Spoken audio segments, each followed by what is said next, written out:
마태복음 5장 1절에서 12절입니다. 키워드는 팔복, 복 있는 사람, 복 있는 우리입니다. 예수께서 무리를 보시고 산에 올라가 앉으시니 제자들이 나아온지라. 입을 열어 가르쳐 이르시되 심령이 가난한 자는 복이 있나니 천국이 그들의 것이며 애통하는 자는 복이 있나니 그들이 위로를 받을 것이며 온유한 자는 복이 있나니 그들이 땅을 기업으로 받을 것이며 의에 줄이고 목마른 자는 복이 있나니 그들이 배부를 것이며 긍휼히 여기는 자는 복이 있나니 그들이 긍휼히 여김을 받을 것이며 마음이 청결한 자는 복이 있나니 그들이 하나님을 볼 것이며 화평하게 하는 자는 복이 있나니 그들이 하나님의 아들이라 일컬음을 받을 것이며 의를 위하여 박해를 받은 자는 복이 있나니 천국이 그들의 것임이라. 나로 말미암아 너희를 욕하고 박해하고 거짓으로 너희를 거슬러 모든 악한 말을 할 때에는 너희에게 복이 있나니 기뻐하고 즐거워하라. 하늘에서 너희의 상이 큼이라. 너희 전에 있던 선지자들도 이같이 박해하였느니라. 아멘. 예수님께서 하신 사역 중 가르치는 사역이 중요한 사역 중에 하나였습니다. 오늘부터 7장까지 집중적으로 주님이 가르치신 말씀이 나옵니다. 이 부분을 산에 오르셔서 가르치셨다고 해서 흔히 산상수훈이라고 부릅니다. 예수님이 산 위에 올라가십니다. 그를 따르는 무리가 함께 갑니다. 예수님이 한 곳에 앉으십니다. 그리고 가르치시기 시작합니다. 심령이 가난한 자는 복이 있다고 했습니다. 천국이 그들의 것이라고 했습니다. 자신의 영적 처지가 가난하고 그것을 알고 느끼는 자는 복이 있다고 했습니다. 하나님께 겸손히 나아올 그들에게 하나님께서 은혜를 베푸실 것이기 때문입니다. 또 애통하는 자는 복이 있다고 했습니다. 하나님 앞에서 애통하는 자는 복이 있습니다. 하나님께서 그들을 위로하실 것이기 때문입니다. 또 온유한 자도 복이 있습니다. 땅을 기업으로 받을 것이기 때문입니다. 온유하다는 것은 자기 주장을 앞세우지 않고 심판하실 하나님을 믿고 사는 것입니다. 모든 주권자이신 하나님은 그들에게 기업을 주실 것입니다. 또 의에 줄이고 목마른 자는 복이 있습니다. 의를 추구하면서 사는 사람들이 부패한 세상에서 살 때 어려움을 당하지만 하나님은 결국 그들을 배불리 먹이실 것입니다. 또 긍휼히 여기는 자는 복이 있습니다. 그들이 긍휼히 여김을 받을 것이라고 했습니다.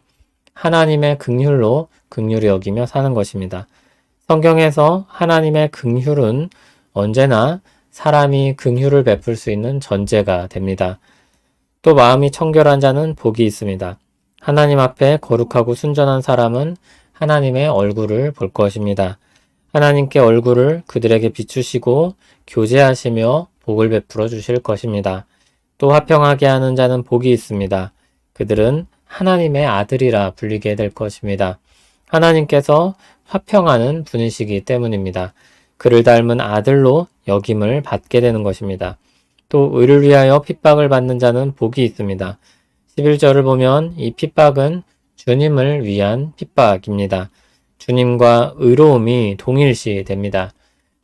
핍박은 괴로운 일이지만 그것을 기뻐하며 즐거워해야 합니다. 하늘에서 상이 클 것이기 때문입니다. 하나님께서 그들에게 상을 베푸실 것입니다.